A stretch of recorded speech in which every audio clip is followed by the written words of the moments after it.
Nesta aula eu vou explicar para vocês como fazer o teste do resistor e qual a função do mesmo na placa. Essa é a quarta aula que eu estou postando hoje. Caso você não tenha assistido às aulas anteriores, eu vou deixar o link na descrição do vídeo. Assista lá a primeira aula, onde vai te ensinar como identificar os componentes na linha de um CI. Assista a segunda aula, que vai te ensinar a fazer o teste nas bobinas de placas de celular. Assista a terceira aula, que vai te ensinar a fazer os testes e identificações de capacitores na placa de celular. Após assistir as três aulas, aí você vem e finaliza nessa aula, que é a parte de resistores. Como prometido, aqui está a quarta aula postada hoje para vocês. Aqui no quadro, nós temos a simbologia do resistor.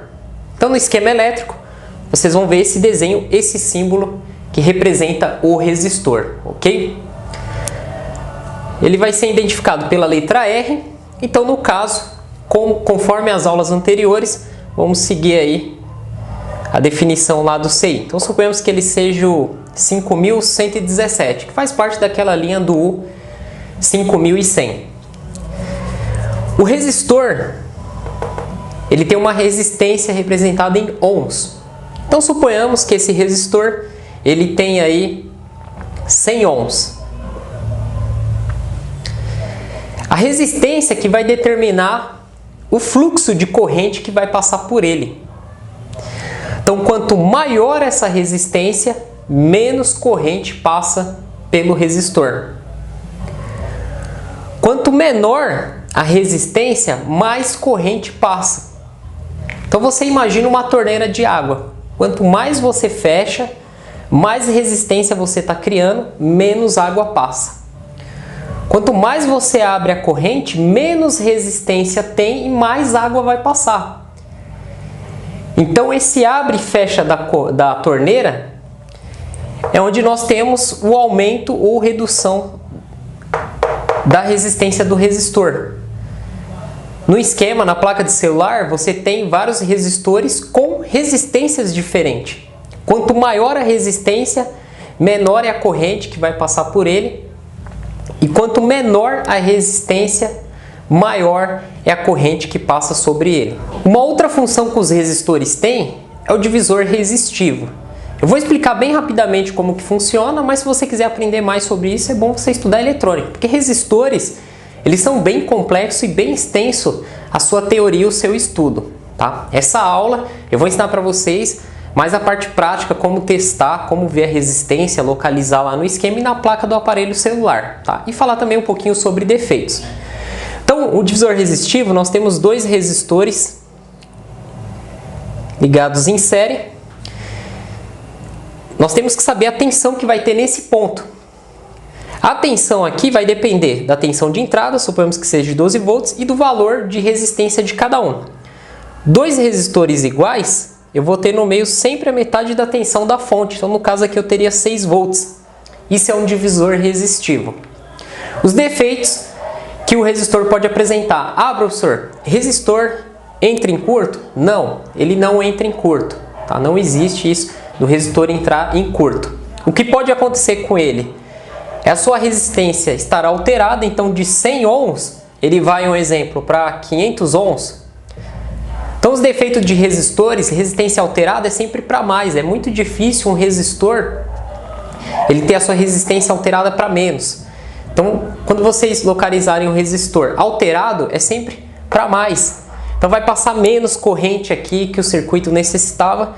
E aí você identifica como? Primeiro, você tem que saber o valor desse resistor. Lá no esquema elétrico, no manual de serviço, no caso celular, que nós estamos analisando, nós vamos verificar lá quantos ohms tem o resistor, né? 100 ohms, 4,7K, 10K ohms, 100K ohms, enfim. Vamos com o multímetro medir. Então tem que dar esse valor, né? Tem uma tolerância aí de 5%.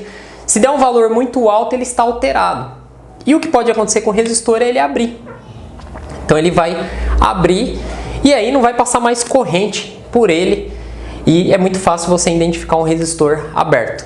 Tá? Então vamos lá para a bancada e para a tela do computador para localizar um resistor para fazer os testes. Bom, aqui na tela do computador eu estou com o manual de serviço aberto da placa que eu vou utilizar. E nós temos aqui um resistor. Então olha só a simbologia dele, como foi mostrado para vocês no quadro. Ele é o R5103 e ele é um resistor de 10K. Então eu vou abrir aqui para vocês a imagem do microscópio USB. Então é esse cara aqui, ó. Esse aqui é um resistor, esse aqui é um resistor também. Então os resistores, eles costumam ter o corpo mais escuro e eles são bem pequenos. Então vamos lá na placa fazer os testes e verificar se realmente ele tem aí os 10 ohms. Tolerância aí de 5%. Então olha só, ele está aqui do lado esquerdo, mas é muito difícil de você visualizar até de fazer o teste. O zoom máximo da câmera, então os componentes são muito pequenos. Então por isso que o microscópio digital USB ajuda. Mas vamos lá. Vamos ligar o multímetro e colocar aqui na escala de resistência, tá? Então o resistor, ele está aqui, ó. Então eu vou com as pontas de prova sobre ele. E ele deu 9.9 K ohms. 9.9. Então ele está bom. Está perfeito. 9.9, quase 10 K ohms. Ele tem uma tolerância, como eu falei para você. Bom, os defeitos apresentados em resistor é o que? Ele fica aberto, né? Quando você vem aqui em cima dele, não vai dar nada de resistência. Ou ele alterar sua resistência para mais. Então esses são os dois tipos de defeito. É muito difícil ele baixar sua resistência ou ele ficar aberto, ele se romper. Ok, pessoal? Bom, pessoal, quero agradecer por vocês terem assistido as aulas até aqui. Agradecer principalmente aqueles que assistiram toda a sequência de aulas que foram postadas hoje. Então assistiu a primeira aula, segunda e terceira e a quarta. Como vocês estão me vendo aqui nesse exato momento, né, estão na quarta aula encerrando. Queria agradecer muito a todos que acompanharam aí essas 4 aulas que foram postadas hoje. Eu espero que o seu conhecimento tenha avançado. Então, dentro dessas 4 aulas, se o seu conhecimento avançou, se você melhorou mais a sua análise técnica para placas de celulares, né, tirou muitas dúvidas em relação a CIs, capacitores, resistores e bobina, dê o seu like, se inscreva no canal, deixe aí o seu comentário.